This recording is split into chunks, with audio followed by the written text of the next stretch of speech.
మానవ జీవితమే ఒక మహాభారతం, అది మంచి చెడుల రెంటి నడుమ నిత్య ఘర్షణం. ఇది విచిత్రంగా ఉంటుంది. అందుకనే ఎప్పుడు మన మనస్సు మీదే మనం పరిశోధన చేసుకోవాలి. ఎంతసేపు పూజల్లో, పురస్కారాల్లో, గుళ్ళు, గోపురాలు, తీర్థలు, యాత్రల్లో దయచేసి మునిగిపోవద్దు.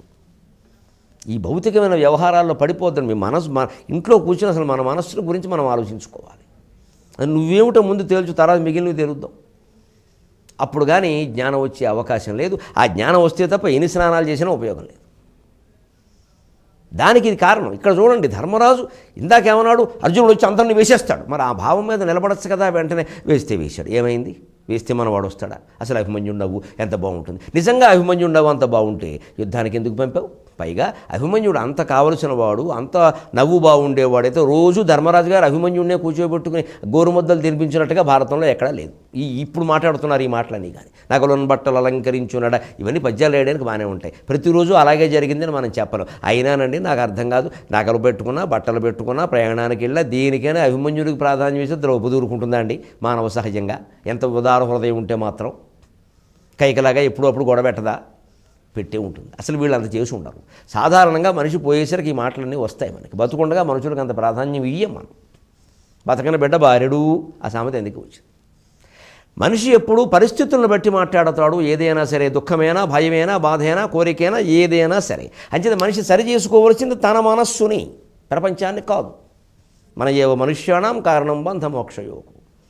అంచేత మనం మారడం కోసం దృష్టి పెట్టవలసింది మన మీద. తనలో తాను రవంత మారడు. భయంకరమైన మనిషి అండి.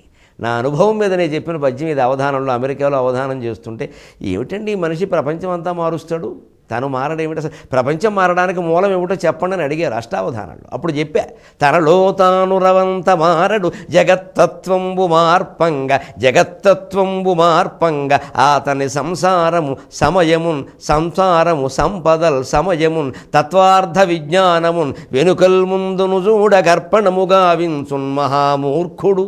తనలో తాను రవంత మారడు జగత్తత్వంబు మార్పంగ ఆతని సంసారము సంపదల్ సమయమున్, తత్వార్థ విజ్ఞానమున్ వెనుకల్ ముందులు చూడ గర్పణముగా వించున్ మహామూర్ఖుడు. ఈతనికిన్ లోనికి జూచు శక్తి నిడుమా, ఈతనికిన్ లోనికి జూచు శక్తి నిడుమా, తన్మూలమా దైవమా. లోనికి చూసుకోవాలండి. ఎప్పుడు మీ ఇంట్లో మీరు కూర్చుని, మీకు ఇష్టమైన చోట కూర్చుని, అది మంచమైనా, సోఫా అయినా, వెదురు ఉయ్యాలైనా, వేప చెట్టు అయినా పర్వాలేదు, కూర్చోండి. మీకు నచ్చిన చోట కూర్చోండి.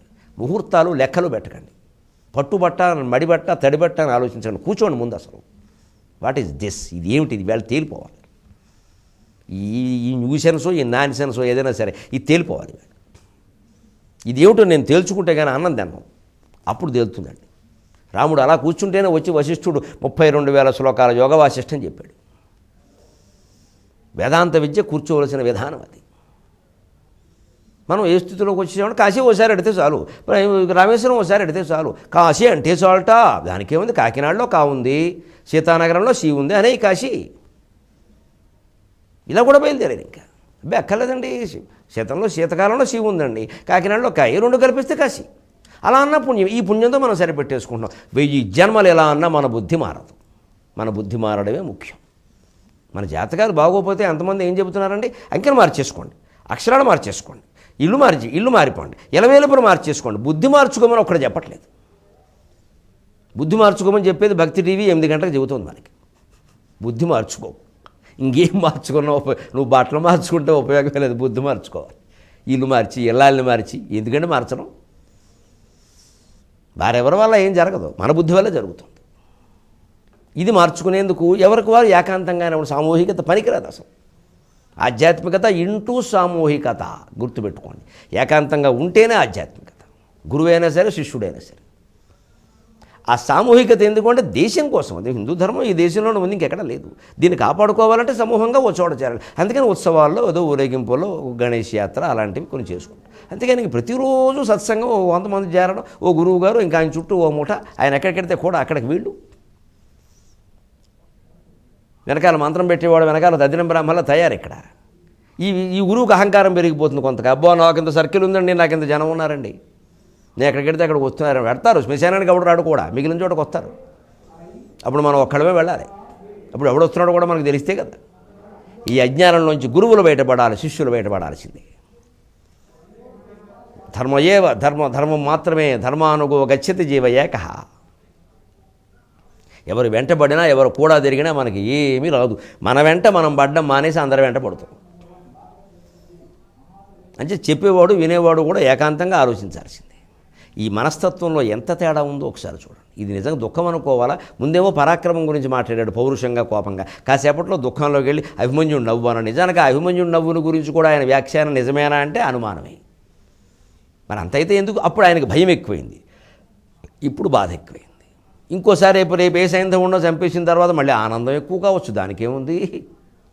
అందుకని ఈ ఆనందాలు ఇవన్నీ మిగిలేవు కావబ్బాయి.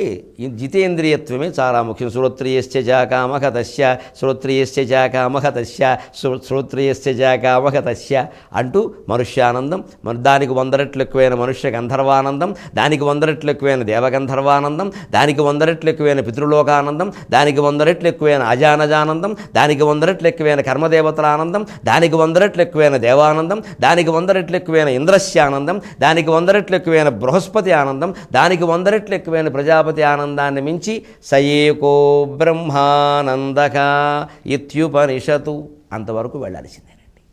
ఆ బ్రహ్మాన ఈ దౌర్భాగ్యపు లౌకిక ఆనందాల వల్ల కొడుకులు ఉన్నా పోయినా, భార్యలు ఉన్నా పోయినా, భర్తలు ఉన్నా పోయినా, కూతుళ్ళు ఉన్నా పోయినా, ఏ బంధాలు తెగినా, ఏ బంధాలు ఉన్నా, ఏ ధనం ఉన్నా, ఏ ధనం పోయినా, వీటికంటే అతీతమైనటువంటి ఆనందం మన గుండెల్లో ఉంది. ఇవి ఏమీ లేని స్థితి అని ఆ స్థితిని మనం చేర్చుకుంటే తప్ప అసలు గ్రహస్థితి మారదు. ఆ గ్రహస్థితి మార్పుకే 23:30 గంటల తర్వాత మళ్ళీ మనం ప్రయత్నం చేద్దాం. సెలవు. మీ అభిప్రాయాలను, సూచనలను మాకు తెలియజేయాల్సిన చిరునామా భక్తి TV, care of Rachana television private limited, road number 92, Jubilee hills, Hyderabad 5,96,000. మా ఇమెయిల్ ఐడి bhaktihyd@gmail.com. మా వెబ్సైట్ www.bhaktitv.org. Phone number 9010222333.